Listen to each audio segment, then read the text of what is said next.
नमस्कार आप सभी को। आपको पता होगा आज से आपके कुछ टारगेट दिए गए थे और जो लक्ष्य दिए गए थे साप्ताहिक आपको एक प्रोग्राम शेयर कर दिया गया था कि किस प्रकार से आपकी जो 68वीं प्रीलिम्स को लेकर जो कक्षाएं हैं वो किस प्रकार से आएंगी। और उसमें आपको बताया गया था कि हम 3 विषयों को साथ लेकर चल रहे हैं। अभी इस कक्षा में सप्ताह में 3 विषयों को देखेंगे जो कि हमारे पिलर हैं, जिनमें बिहार राज्य विशेष की चर्चा होगी, इतिहास की चर्चा होगी और बिहार राज्य विशेष इतिहास के साथ साथ तीसरा जो विषय इसमें था वो सामान्य विज्ञान था। करंट अफेयर्स की चर्चा जो है वो रात्रि 11 बजे हो रही है, तो रात्रि 11 बजे जुड़ना है। तो हमारे जो पिलर हैं, हमारे एग्जाम के आप कह सकते हो जो आधार हैं 4 विषय, उन 4 विषयों को लगातार हम देख रहे हैं। और आपको पता होगा, यदि आपने पिछली वीडियो देखी होगी तो आपको पता होगा कि टॉपिक वाइज अब हम आपको टारगेट दे रहे हैं और सिर्फ उसी टॉपिक से जुड़े हुए प्रश्न यहाँ पर आपको देखने को मिलते हैं। जैसे कि आज की जो हमारी ये चर्चा है, यदि हम बात करें तो जैसे आप देख रहे होंगे सिंधु घाटी सभ्यता से संबंधित चर्चा आपको देखने को मिल रही है। सिंधु घाटी सभ्यता एवं वैदिक काल से संबंधित प्रश्न यहाँ पे रखे गए हैं। ज्यादातर प्रश्न ऐसे हैं जो आपकी परीक्षाओं में पूछे गए हैं, आपकी परीक्षाओं में जहाँ से प्रश्न बने हैं, ज्यादातर प्रश्न ऐसे ही इसी प्रवृत्ति के आपको यहाँ पे देखने को मिल रहे हैं। एक एक करके चीज़ों की शुरुआत करनी है। सबसे पहली बात आती है सिंधु घाटी सभ्यता की और उसके बाद जो प्रश्न हैं वो हैं वैदिक काल से। ठीक है, तो आइए शुरुआत करते हैं। सबसे पहला प्रश्न आपके सामने है, बोला जा रहा है सिंधु घाटी सभ्यता संबंधित है किससे? सिंधु घाटी सभ्यता जो है वो किससे संबंधित है आपको बताना है। चलिए बताइएगा, सिंधु घाटी सभ्यता किससे संबंधित है। यहाँ पे 4 विकल्प आपके सामने हैं, प्रागैतिहासिक युग, ऐतिहासिक युग, आद्र ऐतिहासिक युग या उत्तर ऐतिहासिक युग। 4 विकल्प यहाँ पे हैं कि सिंधु घाटी सभ्यता किससे संबंधित है। आपको पता होगा कि सिंधु सभ्यता के लिए 3 नाम प्रयोग किए जाते हैं। पहला सिंधु सभ्यता नाम प्रयोग किया जाता है, दूसरा नाम सिंधु घाटी की सभ्यता प्रयोग किया जाता है और तीसरा नाम प्रयोग किया जाता है हड़प्पा सभ्यता। तो इस सभ्यता को 3 नामों से पुकारा जाता है, 3 नामों से जाना जाता है, ये आपको पता होना चाहिए। और आपको पता होगा कि सर्वप्रथम यदि हम बात करें कि इस सभ्यता को सिंधु सभ्यता नाम किसने दिया, तो सर्वप्रथम इस सभ्यता को जो सिंधु सभ्यता नाम दिया गया वो जॉन मार्शल के द्वारा दिया गया। ये आपको पता होना चाहिए, जॉन मार्शल ने सर्वप्रथम इसको सिंधु सभ्यता नाम दिया, ये जानकारी आपको होनी चाहिए। इसके अतिरिक्त यदि हम बात करें तो आपको पता होगा कि इसका जो समय काल बताया जाता है, प्रमुख रूप से बहुत सारे अलग अलग जगहों पे अलग अलग जिक्र है, लेकिन जो सबसे सर्वमान्य है यदि हम बात करें वो 2300 ईसा पूर्व से लेकर 1700 ईसा पूर्व का जो काल था इसको हम सिंधु सभ्यता के नाम से जानते हैं और यही सबसे प्रमाणिक भी है। अलग अलग पुस्तकों का आप अध्ययन करेंगे, एनसीईआरटी का अध्ययन करेंगे तो अलग अलग समय काल देखने को मिलता है। अब यहाँ पे बोला जा रहा है कि सिंधु सभ्यता है क्या, सिंधु सभ्यता के बारे में यहाँ पे पूछा जा रहा है कि है क्या। तो याद रखिएगा कि ये जो सिंधु घाटी सभ्यता थी यह एक आद्र ऐतिहासिक युग से संबंधित सभ्यता थी। किससे संबंधित थी?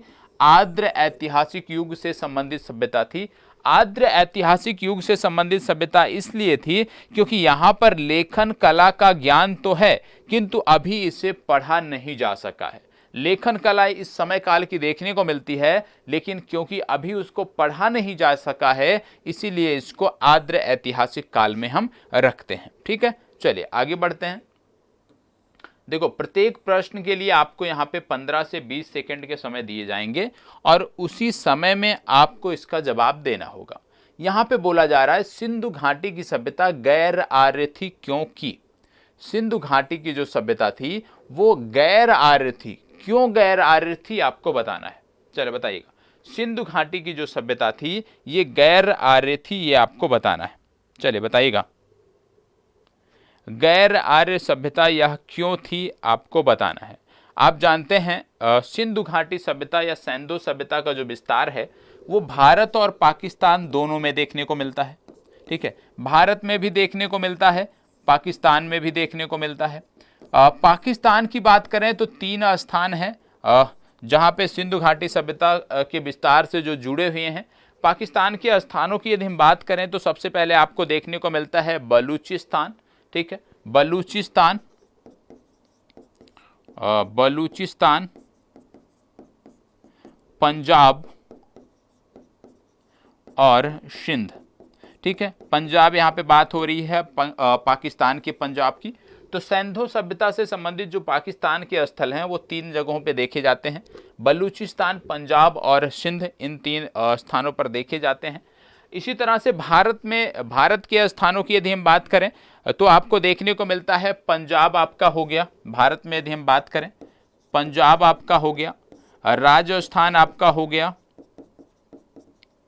गुजरात आपका हो गया, पंजाब हो गया, राजस्थान आपका राज्य हो गया, गुजरात आपका हो गया। इसके साथ साथ यदि हम बात करें हरियाणा हो गया, जम्मू कश्मीर हो गया, ठीक है, हरियाणा हो गया और जम्मू कश्मीर हो गया, आपका उत्तर प्रदेश हो गया, पश्चिमी उत्तर प्रदेश और महाराष्ट्र के भागों में भी देखने को मिलता है। तो भारत में यदि हम बात करें तो इसके जो साक्ष्य देखने को मिलते हैं, या आप कह सकते हो इसका जो विस्तार क्षेत्र देखने को मिलता है, वो पंजाब, राजस्थान, गुजरात, हरियाणा, जम्मू कश्मीर, उत्तर प्रदेश, महाराष्ट्र, पाकिस्तान के संदर्भ में बलूचिस्तान, पंजाब और सिंध में ये देखने को मिलता है। अब आते हैं प्रश्न में। प्रश्न कह रहा है कि सिंधु घाटी सभ्यता गैर आर्य थी, क्यों? सिंधु घाटी सभ्यता गैर आर्य क्यों थी, ये आपसे पूछा जा रहा है। आप जानते हैं सिंधु घाटी सभ्यता गैर आर्य इसलिए थी क्योंकि यह एक नगरीय सभ्यता थी, ठीक है। सिंधु घाटी सभ्यता जो है एक नगरीय सभ्यता थी, इसलिए यह गैर आर्य थी। क्योंकि आप जानते हैं आर्य सभ्यता की जब आप बात करते हो तो आर्य सभ्यता एक ग्रामीण सभ्यता थी, और ये आर्य सभ्यता से भिन्न है किस संदर्भ में? क्योंकि यह एक नगरीय सभ्यता है, इसलिए ए विकल्प इसका सही उत्तर है। चलिए आगे बढ़ते हैं। प्रश्न संख्या 3। प्रश्न संख्या 3 यहाँ पे आपके सामने है। यहाँ बोला जा रहा है भारत में चांदी की उपलब्धता के प्राचीनतम साक्ष्य कहाँ से मिलते हैं?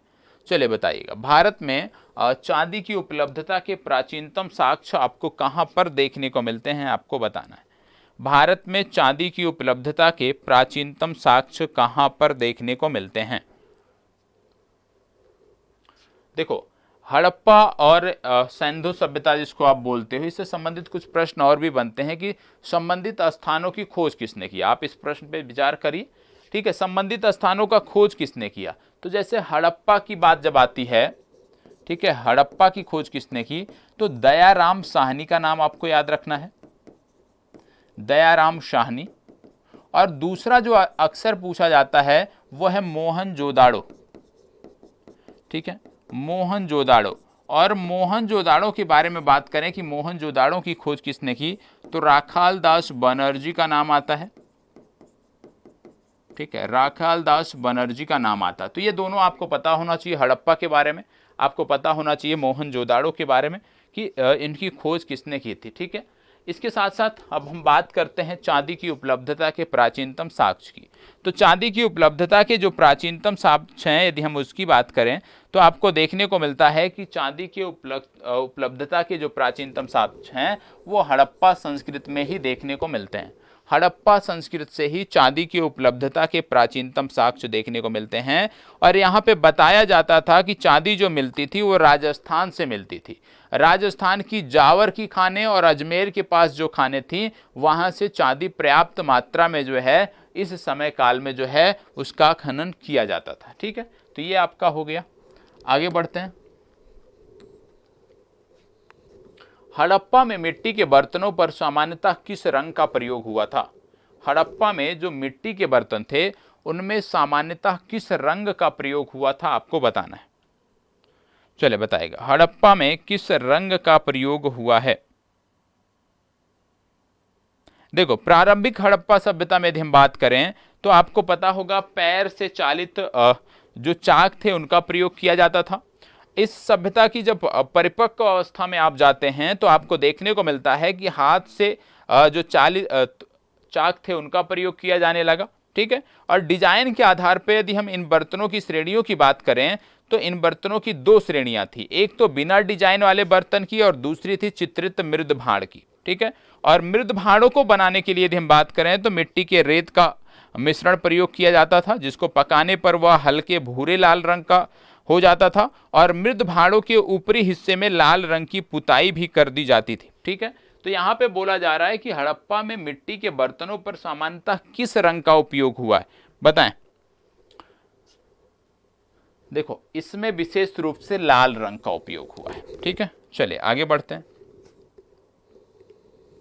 अगला है, एक जुते हुए खेत की खोज की गई थी कहाँ से?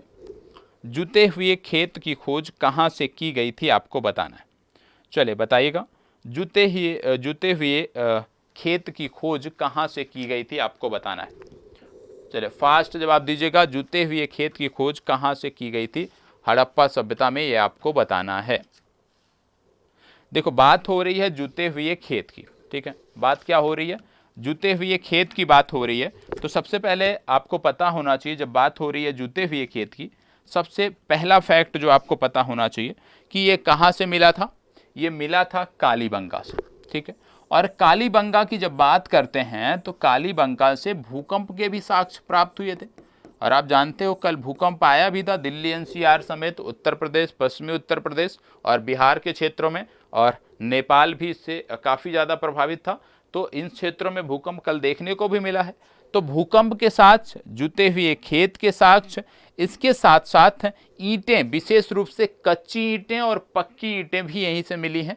कच्ची ईंटों का जो प्रयोग किया गया है कालीबंगा में वो भवन निर्माण में किया गया है, और पक्की ईंटों का जो प्रयोग कालीबंगा में किया गया है वो नालियों के निर्माण में किया गया है। तो ईंटों का जो साक्ष्य मिला है वो भी कालीबंगा से, भूकंप का साक्ष्य कालीबंगा से, जुते हुए खेत का साक्ष्य कालीबंगा से, और इसके साथ साथ सेलखड़ी की जो मुहरें थी उसकी भी प्राप्ति कालीबंगा से हुई है। तो कालीबंगा से जो भी साक्ष्य मिले हैं वो आपके लिए महत्वपूर्ण है। उम्मीद है कि आपने पढ़ा होगा तो ये फैक्ट आपके तैयार भी होंगे, क्योंकि टॉपिक पहले बताए जा चुके हैं, इसलिए हम मान सकते हैं कि आप इसको पढ़कर आए हैं और चीज़ें बेहतर हो रही हैं। याद रखिएगा, जो भी छात्र हमारे साथ रेगुलर हैं अनिवार्य रूप से आपको लास्ट में यह भी बताना है, क्योंकि टॉपिक पहले आपको बता दिया गया, बहुत आसान सा टॉपिक है, कोई बहुत विशेष आप कह सकते हो कठिन तो था नहीं है, क्योंकि हम प्रारंभ से ही पढ़ते आ रहे हैं।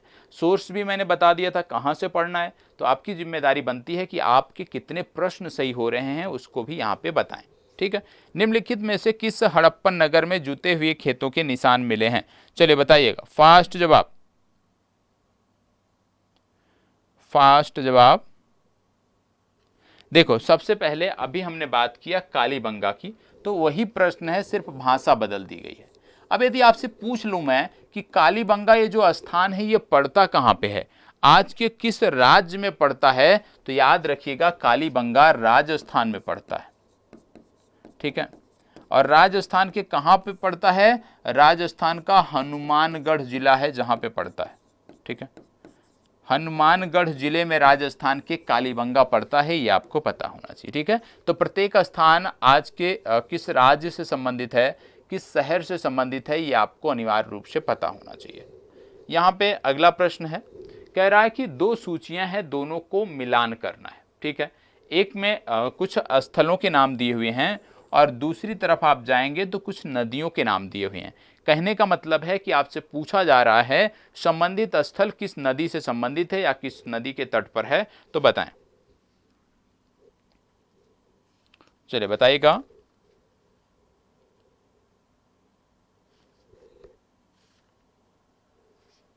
फास्ट जवाब।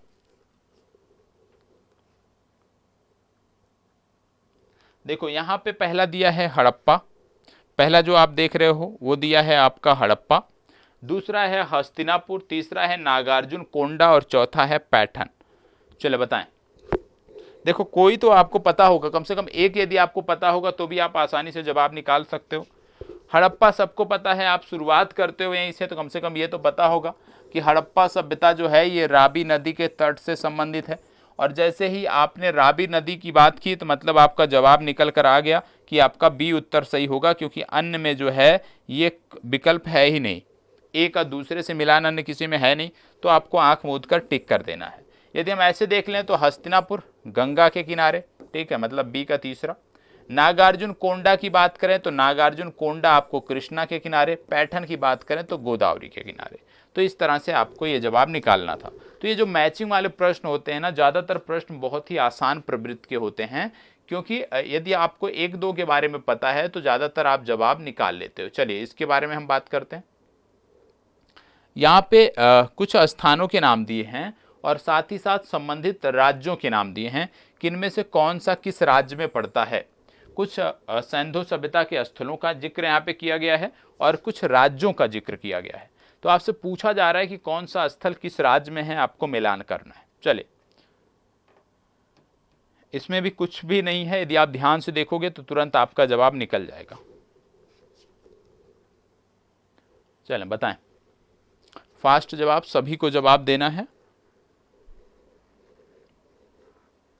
देखो यहां पे यदि हम बात करें, सबसे पहले अभी कालीबंगा हमने देखा था, ठीक है, हमें कुछ भी नहीं पता था मान लेते हैं पहले से, लेकिन अभी हमने कालीबंगा देखा था कि कालीबंगा राजस्थान के हनुमानगढ़ जिले से संबंधित है। तो कालीबंगा मतलब संबंधित किससे है? राजस्थान से। चलिए भाई सी का पहला देख लेते हैं, और जैसे ही सी का पहला हमने मिलान किया, अन्य कोई मिलान करने की जरूरत ही नहीं है, क्योंकि सी का सिर्फ एक ही विकल्प में दिया है, वो भी आपका सी, मतलब सी विकल्प आपका सही उत्तर होगा। अब इसमें जैसे अन्य स्थानों की बात करें, जैसे दैमाबाद आपका पड़ता है, दैमाबाद आपका पड़ता है महाराष्ट्र से, राखीगढ़ी स्थान पड़ता है हरियाणा से, जम्मू कश्मीर में पड़ता है आपका मांडा। तो आसानी से आप कर सकते हो, ठीक है।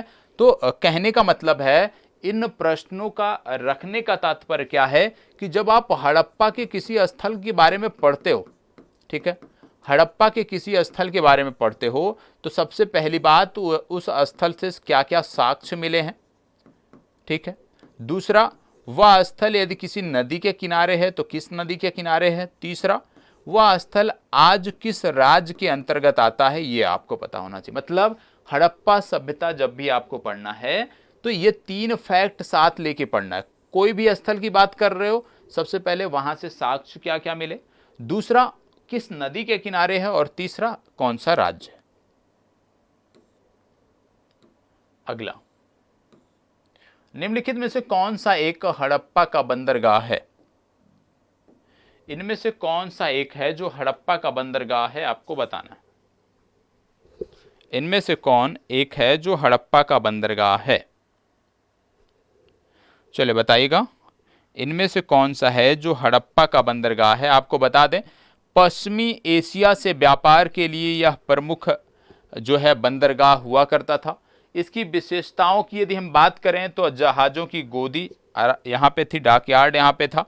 यहाँ से कुछ साक्ष्य भी मिले हैं, ठीक है, कुछ साक्ष्य भी मिले हैं, उसकी भी बात कर लेते हैं। जैसे घोड़े की लघु मृण मूर्ति मिली है, फारस की मुहर मिली है, यहाँ पे धान और बाजरा के साक्ष्य मिले हैं, और पक्के रंग में रंगे हुए पात्र भी मिले हैं। साथ ही साथ 3 युग्म समाधियां भी यहाँ से प्राप्त हुई हैं। याद रखिएगा, बंदरगाह की जब भी बात आए सिंधु सभ्यता में, आंख मूंद कर आपको लोथल टिक करना है। और लोथल किस नदी के किनारे है पूछ लिया जाए, लोथल भोगवा नदी के तट पर है, यह भी आपको याद रखना है, ठीक है। चलिए अगला प्रश्न, निम्न में से किस हड़प्पन कालीन स्थल से हल का टेराकोटा प्राप्त हुआ है? हल का टेराकोटा कहां से प्राप्त हुआ है, आपको बताना है। चलिए बताइएगा, हल का टेराकोटा कहां से प्राप्त हुआ है? फास्ट जवाब, हल का टेराकोटा कहां से प्राप्त हुआ है? चलिए बताइएगा। आप जानते हैं कि ये जो स्थल है, यहाँ पे कुछ विशेष साक्ष्य भी मिले थे। जैसे नगर को तारांकित भागों में विभाजित करती हुई सड़कें यहाँ पे देखने को मिली थी, ठीक है। नगर को तारांकित भाग में विभाजित करती हुई सड़कें यहाँ पे देखने को मिली थी आपको, ठीक है। लार्ज वर्द तथा कर्नेलियन के मनके भी यहाँ पे आपको देखने को मिलते थे, ठीक है। हल की आकृति के खिलौने भी यहाँ से देखने को मिले हैं आपको, हल की आकृति के खिलौने भी आपको देखने को मिले हैं, ठीक है। तांबे का वाणाग्र देखने को मिला है, कई सारी मुहरें देखने को मिली हैं, यहाँ पे कई सारे वटखरे देखने को मिले हैं। और आज का जो यह स्थान है, ये फतेहाबाद में पड़ता है, ठीक है। कहाँ पे पड़ता है?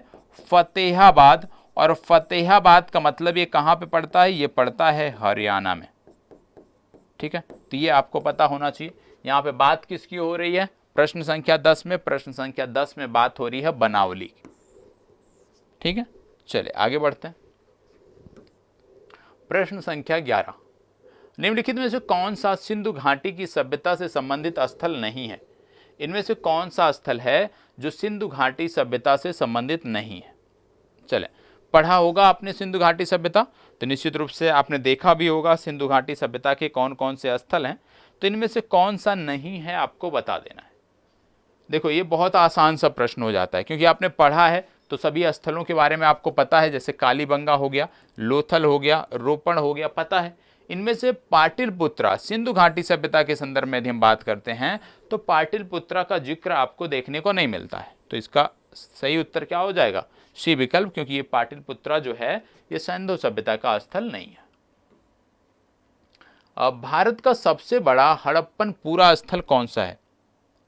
भारत का सबसे बड़ा हड़प्पन पूरा स्थल कौन सा है आपको बताना है। चलिए बताइएगा, भारत का सबसे बड़ा हड़प्पन पूरा स्थल कौन सा है? भारत का सबसे बड़ा हड़प्पन पूरा स्थल कौन सा है? चलिए फास्ट जवाब दीजिएगा। भारत का सबसे बड़ा हड़प्पन पूरा स्थल कौन सा है? देखो सभी को नोट कर लेनी है इन सब चीज़ों को, ठीक है। कौन सा प्रश्न आपका गलत हो रहा है, किस टॉपिक से प्रश्न आपके गलत हो रहे हैं, याद रखिएगा यहाँ पे बात हो रही है राखीगढ़ी की, ठीक है। डी विकल्प सही उत्तर है। इसको बताओ, स्थापित सिंधु सभ्यता जिन नदियों के तट पर बसी थी वो कौन सी थी? बोला जा रहा है सिंधु सभ्यता किन नदियों के तट पर बसी थी, आपको बताना है। बताइएगा, सिंधु सभ्यता किन नदियों के तट पर बसी थी? चलिए फास्ट जवाब दीजिएगा। सिंधु सभ्यता किन नदियों के तट पर बसी थी?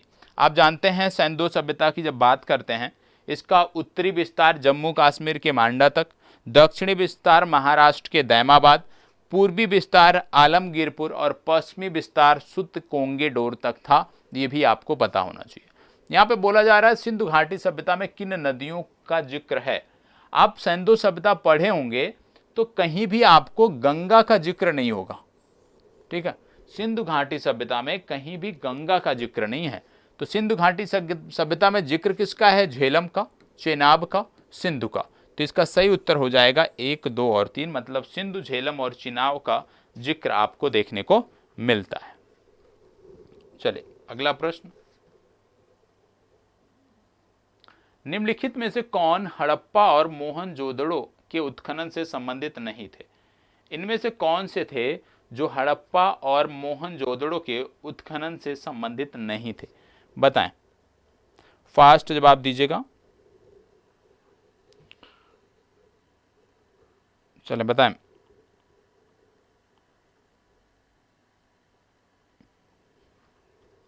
याद रख लीजिएगा, इसमें B.A. स्मिथ का नाम आता है। बीपीएससी में 2 बार ये प्रश्न पूछा गया है, सेम प्रश्न, ठीक है। तो B.A. स्मिथ कभी भी इससे संबंधित नहीं रहे।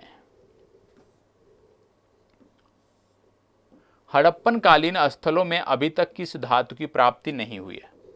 चलो बताएं, हड़प्पा के जो स्थल हैं उनमें से किस धातु की प्राप्ति अभी तक नहीं हुई है, आपको बताना है। चलो बताइएगा, हड़प्पा के स्थलों में अभी तक किस धातु की प्राप्ति नहीं हुई है? आप जानते हैं हड़प्पा की जो सभ्यता थी इसको कांस्य युगीन सभ्यता भी कहा जाता है, ठीक है। कांस्य, याद रखिएगा इसको, कांस्य युगीन सभ्यता भी कहा जाता है। और ये कांस्य युगीन सभ्यता थी, मतलब यहाँ पे यदि हम बात करें तो जिन धातुओं का अभी तक प्राप्ति हुई है उनमें कांसा, तांबा और स्वर्ण और चांदी शामिल हैं। लोहे का प्रयोग यहाँ पे नहीं हुआ है, तो इसका सही उत्तर हो जाएगा लोहा। सिंधु घाटी सभ्यता में लोहे का प्रयोग देखने को नहीं मिलता है, इसके कोई भी साक्ष्य नहीं है। हड़प्पा सभ्यता का स्थल मांडी भारत के किस राज्य में है? मांडी नहीं, ये मांडा है, ठीक है। चलो बताएं, मांडा किस राज्य में है?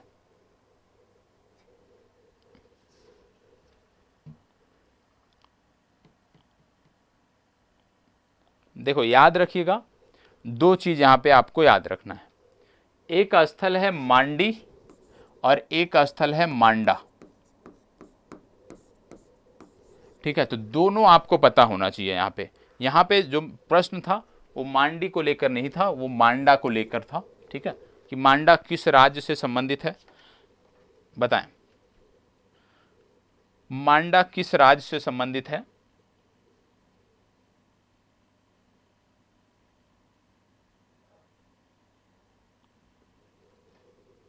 देखो, आपको बता दें, ये जो स्थल है विशेष रूप से ये आपका संबंधित है जम्मू कश्मीर से, तो जम्मू कश्मीर दिया नहीं हुआ है, इसलिए ई विकल्प सही उत्तर होगा। मांडी नामक एक स्थल था जो कि उत्तर प्रदेश के मुजफ्फरनगर से संबंधित था। ये वर्ष 2001-2 के दौरान ये चर्चा में आया था। ठीक है, क्योंकि यहाँ से कुछ साक्ष्य मिले थे आभूषणों के, और उसको जो है सैंधो सभ्यता से जोड़ा गया था, तो इसलिए ये स्थान भी चर्चा में था। तो याद रखना है, यदि आपसे मांडी पूछा जाए तो आप उत्तर प्रदेश टिक करोगे, यदि आपसे मांडा पूछा जाए तो आप जम्मू कश्मीर टिक करोगे। अब आपके प्रश्न के ऊपर डिपेंड करता है कि क्या पूछा गया है। यहाँ पे मांडा पूछा गया है तो जम्मू कश्मीर, मांडी पूछा जाएगा तो उत्तर प्रदेश आप टिक करोगे।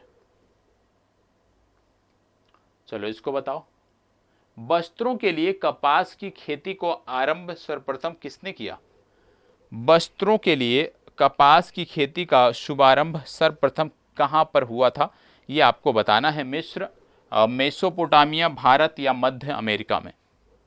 चले, कपास की खेती से वस्त्र बनाने का सर्वप्रथम प्रयास किसके द्वारा किया गया था, यह आपसे प्रश्न पूछा जा रहा है, आपको बताना है।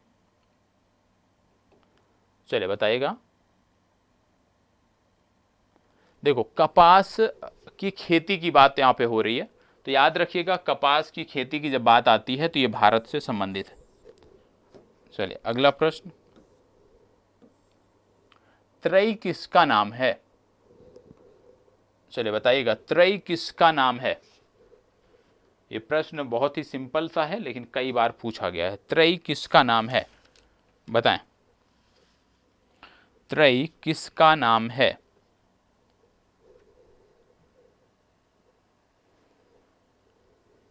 देखो, जो तीन हमारे वेद हैं, ऋग्वेद, सामवेद और यजुर्वेद, ऋग्वेद, यजुर्वेद और सामवेद को जो है वेद त्रयी बोला जाता है, और कई स्थानों पर इनको त्रयी भी बोला जाता है। तो इनका संबंध है तीन वेदों से। ठीक है, इनका संबंध किससे है? तीन वेदों से संबंधित है। ये विकल्प आपका सही उत्तर है। एक चीज और यहाँ पे ध्यान रखिएगा, क्योंकि यहाँ पे तीन वेदों की बात हो रही है। आगे बढ़ने से पहले आपको पता होना चाहिए कि वैदिक काल की जब बात आप करते हो, क्योंकि यहाँ पे बात हो रही है वैदिक काल की, तो वैदिक काल को समय के आधार पे दो भागों में बांटा जाता है। पहला आपका है ऋग्वैदिक काल, दूसरा आपको देखने को मिलता है उत्तर वैदिक काल। पहला आपका है ऋग्वैदिक काल, ठीक है, दूसरा आपका देखने को मिलता है उत्तर वैदिक काल, ये आपको पता होना चाहिए। ऋग्वैदिक काल के समय काल की बात करें तो ऋग्वैदिक काल का जो समय काल है वो 1500 से 1000 ईसा पूर्व। ठीक है, 1500 से 1000 ईसा पूर्व। और यदि हम बात करें उत्तर वैदिक काल की तो 1000 ईसा पूर्व से 600 ईसा पूर्व इसका समय काल है। तो यह भी हमें पता होना चाहिए। ठीक है, इसके साथ साथ वैदिक मतलब क्या है? वेद शब्द से निर्मित है। और वेद शब्द का अर्थ क्या होता है? वेद शब्द का अर्थ होता है ज्ञान। ठीक है, वेद शब्द का अर्थ क्या है? वेद शब्द का अर्थ होता है ज्ञान। तो वैदिक शब्द निकला कहां से है? वैदिक शब्द निकला है वेद शब्द से, जिसका अर्थ, जिसमें वेद का अर्थ आपका होता है ज्ञान। ठीक है, और वैदिक सभ्यता की बात करें या आर्य सभ्यता की बात करें तो भारत में सैंधो सभ्यता के पश्चात, याद रखिएगा, भारत में सैंधो सभ्यता के पश्चात जो विकसित नवीन सभ्यता थी उसको आप वैदिक सभ्यता के नाम से जानते हो। सैंधो सभ्यता के पश्चात जो नवीन सभ्यता विकसित हुई उसको आप वैदिक सभ्यता के नाम से जानते हो। ठीक है, चलिए आगे बढ़ते हैं।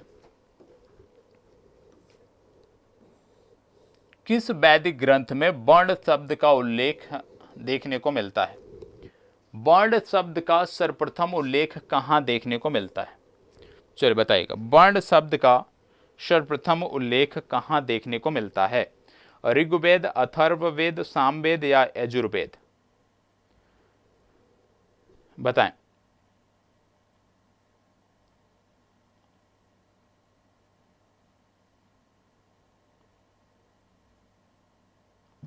फास्ट जवाब दीजिएगा। देखो बोला जा रहा है वर्ण शब्द का उल्लेख कहाँ देखने को मिलता है। ठीक है, वर्ण शब्द का जो सर्वप्रथम उल्लेख है वो ऋग्वेद में देखने को मिलता है। और ऋग्वेद में वर्ण शब्द से दो मीनिंग निकलते थे, दो अर्थ निकलते थे। पहला एक वर्ण होता था जिसको रंग के अर्थ में बोला जाता था, और दूसरी बार जब इसका प्रयोग कहीं कहीं होता था तो वो व्यवसाय के संदर्भ में होता था। तो ऋग्वेद में वर्ण शब्द का जो प्रयोग किया गया है वो रंग और व्यवसाय दोनों के संदर्भ में किया गया है, ये आपको पता होना चाहिए। इसके साथ साथ आपको पता होना चाहिए कि आर्यों को गौर वर्ण कहा गया है और दासों को कृष्ण वर्ण कहा गया है। ठीक है, आर्यों को गौर वर्ण कहा गया है और दासों को जो है ये कृष्ण वर्ण कहा गया है, ये भी आपको याद रखना है। ठीक है, तो गौर वर्ण और कृष्ण वर्ण ये दो चर्चा आपको देखने को मिलती है। ठीक है, और याद रखिएगा कि ऋग्वेद के 10वें मंडल के पुरुष सूक्त में, ऋग्वेद के 10वें मंडल के पुरुष सूक्त में सर्वप्रथम आपको शूद्र शब्द देखने को मिलता है।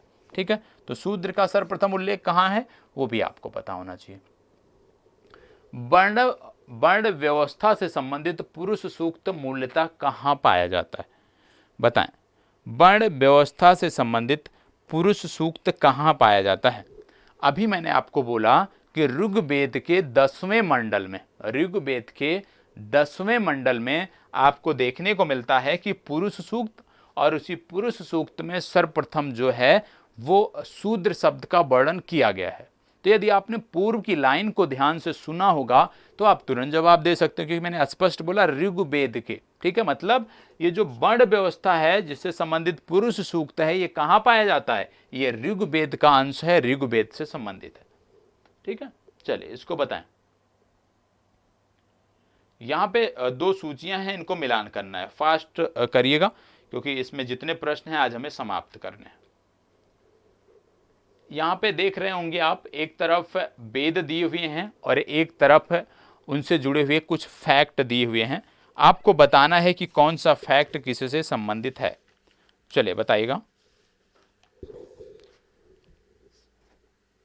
देखो यहाँ पे ऋग्वेद है, यजुर्वेद है, सामवेद है, अथर्ववेद है। ठीक है, अब यहाँ पे आपको बताना है कि ऋग्वेद में क्या है, यजुर्वेद में क्या है, सामवेद में क्या है, अथर्ववेद में क्या है।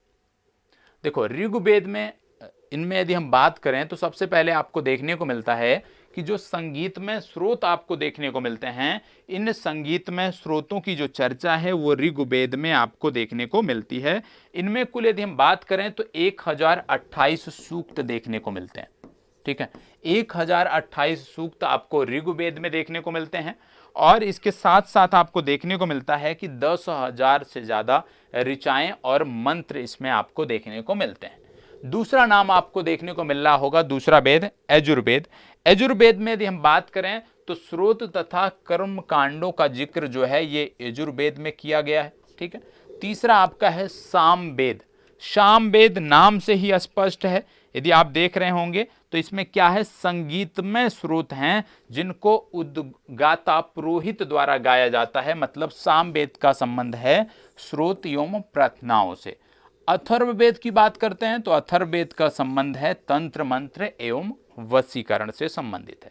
तो ये भी आपको पता होना चाहिए क्योंकि इससे जुड़े हुए कई प्रश्न आपकी परीक्षा में आपको अनिवार्य रूप से देखने को मिलते हैं। चलिए अगला, यहां पर भी वेदों का जिक्र किया गया है और कुछ ब्राह्मण ग्रंथों का जिक्र किया गया है। ठीक है, तो आपको मिलान करना है, वेदों को संबंधित ब्राह्मण से मिलान करना है। चलिए मिलान करिएगा। ऋग्वेद, सामवेद, अथर्ववेद, यजुर्वेद। अब यहां पे ब्राह्मण हैं गोपथ, सतपथ, ऐत्रेय या पंचविश, इसको आपको मिलान करना है। चलिए बताइएगा।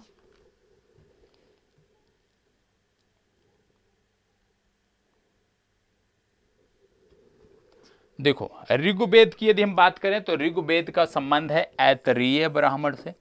ठीक है, ये आपको पता होना चाहिए, नोट कर लीजिएगा नहीं पता होगा तो। सामवेद का संबंध है पंचविश ब्राह्मण से।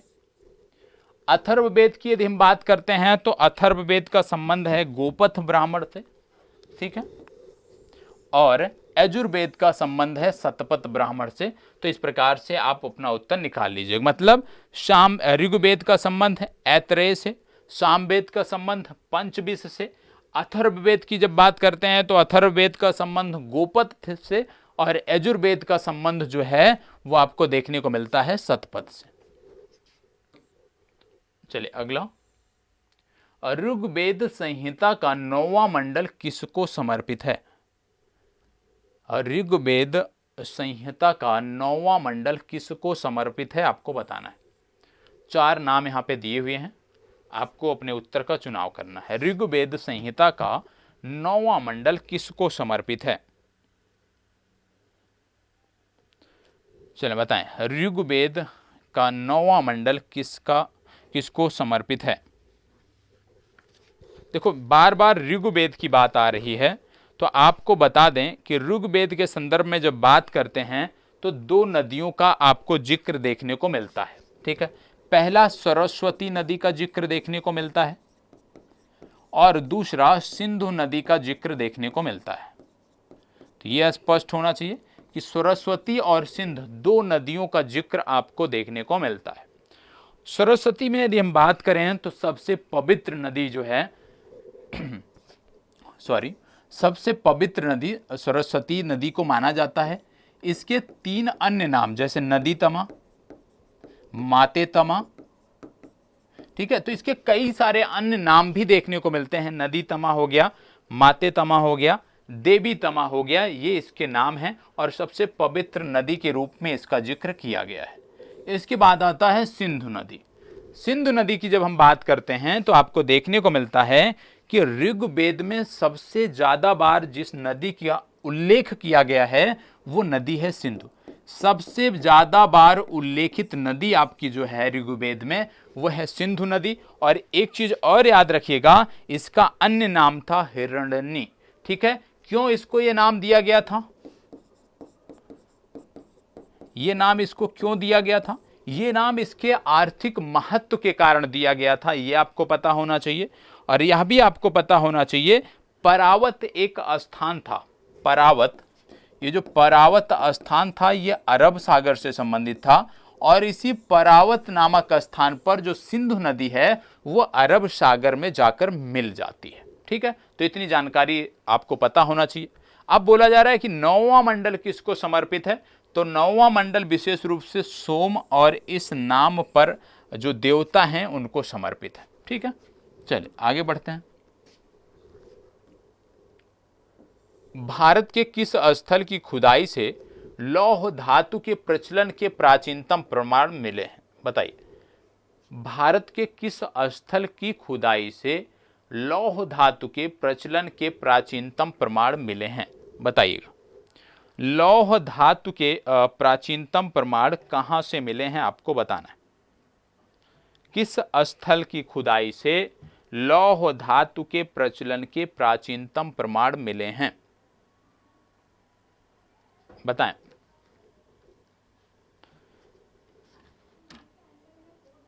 फास्ट जवाब दीजिए।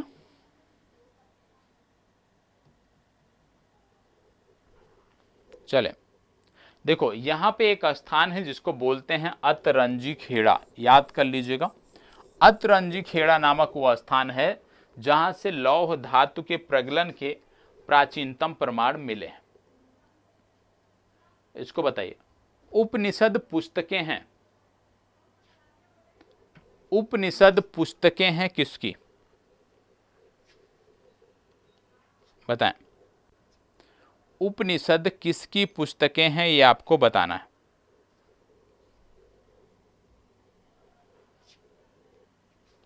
देखो उपनिषद जो पुस्तकें हैं ये दर्शन पर आधारित पुस्तकें हैं। उपनिषदों का मुख्य विषय क्या है? चलिए बताइएगा, उपनिषदों का मुख्य विषय क्या है? अभी आपको बताया गया कि उपनिषद विशेष रूप से दर्शन पर आधारित पुस्तकें हैं। तो कहने का मतलब है कि यदि उपनिषद दर्शन पर आधारित पुस्तकें हैं तो इनका जो विषय भी होगा वो क्या होगा? दर्शन ही होगा। तो बी विकल्प सही उत्तर है। निम्नलिखित में से किस एक वैदिक साहित्य में मोक्ष की चर्चा मिलती है? बताएं, थोड़ा फास्ट करना है। किस निम्नलिखित में से किस एक वैदिक साहित्य में मोक्ष की चर्चा देखने को मिलती है? बताएं, मोक्ष की चर्चा किस में देखने को मिलती है? किस वैदिक साहित्य में मोक्ष की चर्चा देखने को मिलती है? याद रखिएगा, मोक्ष की चर्चा उपनिषद में देखने को मिलती है। इसको बताइए, ऋग्वैदिक काल में निष्क किस अंग का आभूषण हुआ करता था? बताएं, ऋग्वैदिक काल में निष्क शब्द कब प्रयोग किया जाता था, किसके लिए प्रयोग किया जाता था? निष्क किस अंग का आभूषण होता था? याद रखिएगा, ये गले का एक आभूषण होता था। ठीक है, चलिए आगे बढ़ते हैं, थोड़ा सा फास्ट देखना है प्रश्नों को। प्राचीनतम भारत में निसाका जाने जाते थे, बताइएगा, प्राचीनतम भारत में निसाका जाने जाते थे। निसाका से किसे जाना जाता था? आपको पता होगा, बौद्ध जातक में 3 प्रकार के स्वर्ण सिक्कों का जिक्र देखने को मिलता है। जो बौद्ध जातक हैं उनमें 3 प्रकार के स्वर्ण सिक्कों का जिक्र देखने को मिलता है, और उन स्वर्ण सिक्कों में यदि हम बात करें तो एक प्रकार निसाका भी आपको देखने को मिलता है। और ये जो निसाका होता था ये प्रथम क्रम में था। ठीक है, दूसरे क्रम में बात करें तो सुवर्ण था, और तीसरे क्रम में यदि हम बात करें तो मसाका था। तो निसाका, सुवर्ण और मसाका जो है ये बौद्ध, आप कह सकते हो कि बौद्ध जातक में इनका क्रम देखने को मिलता है। ठीक है, चलिए आगे बढ़ते हैं। बोगज कोई महत्वपूर्ण है, क्यों? बताइएगा, बोगज कोई क्यों महत्वपूर्ण है? बोगज कोई क्यों महत्वपूर्ण है?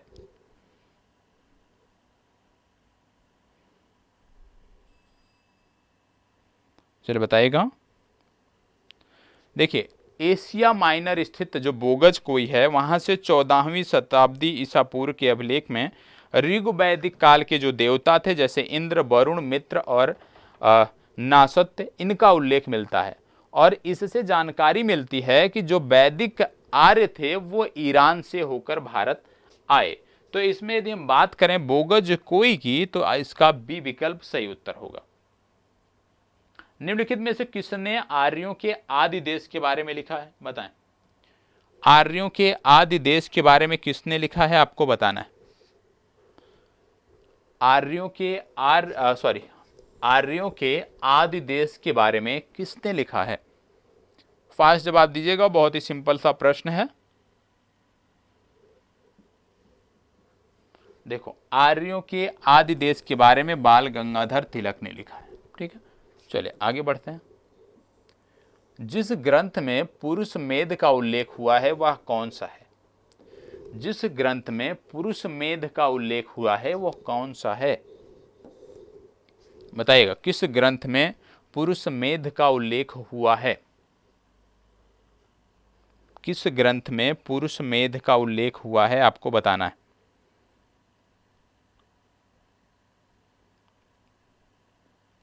देखो, पुरुष मेध क्या था? एक प्रमुख यज्ञ हुआ करता था। पुरुष मेध एक प्रमुख यज्ञ हुआ करता था, और उस संदर्भ में जब हम बात करते हैं तो इसकी चर्चा जो है वो आपको देखने को मिलती है कि कृष्ण यजुर्वेद, शुक्ल यजुर्वेद और शतपथ ब्राह्मण तीनों में देखने को मिलती है।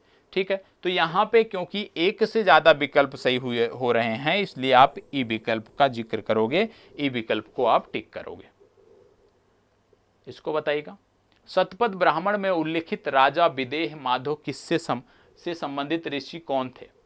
राजा विदेह माधव से संबंधित ऋषि कौन थे, आपको बताना है।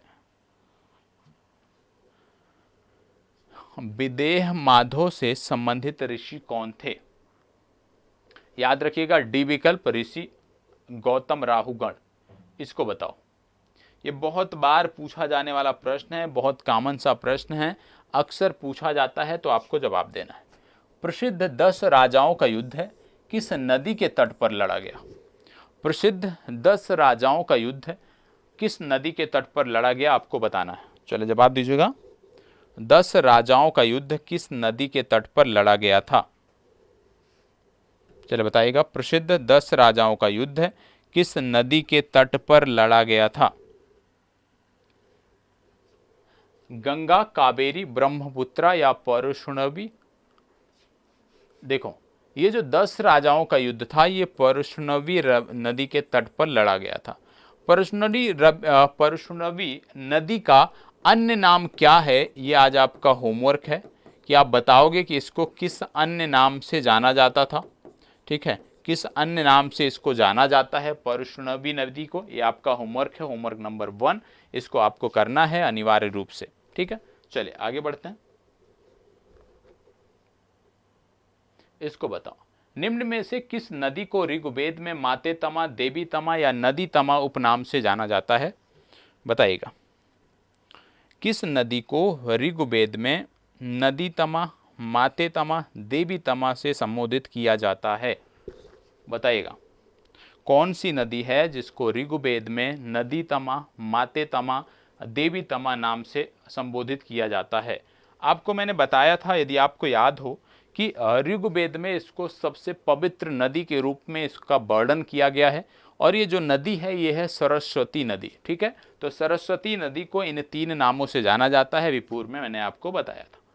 इसको बताइए, उस जनजाति का नाम बतलाइए जो ऋग्वैदिक आर्यों के पंचजन से संबंधित नहीं है। ऋग्वैदिक आर्यों के पंचजन से संबंधित कौन कौन से थे आपको बताना है। आपको बता दें, यदु, दुहस्य, पुरु, अनु और तुवर्स जो हैं ये इनके पंचजन में शामिल थे। किकट इसमें जो शब्द दिया गया है ये जनजाति इनके पंचजन में शामिल नहीं थी। इसको बताइएगा।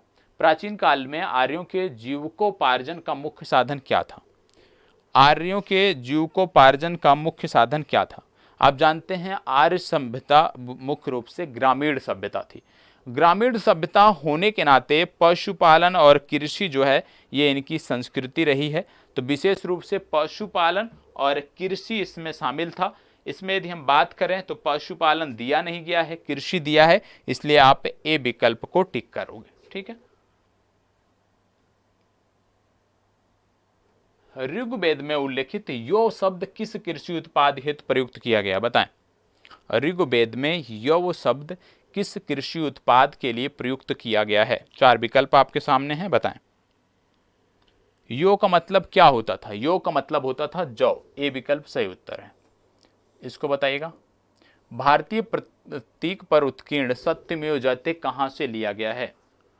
सत्यमेव जयते कहां से लिया गया है, बताएं। सत्यमेव जयते कहां से लिया गया है? आप सब जानते हैं सत्यमेव जयते मुंडकोपनिषद से लिया गया है। सी विकल्प सही उत्तर है। अगला, तमसो मा ज्योतिर्गमय कथन किसका है? तमसो मा ज्योतिर्गमय जो कथन है ये मूलतः किससे संबंधित है आपको बताना है। आप जानते हैं यह कथन जो है ये बृहदारण्यक जो उपनिषद है उससे लिया गया है। तो यह इसमें क्या याद रखना है, जो ये विशेष रूप से जो ये कथन है ये एक उपनिषद से लिया गया है, सिर्फ इतना याद रखो। ए विकल्प इसका सही उत्तर होगा।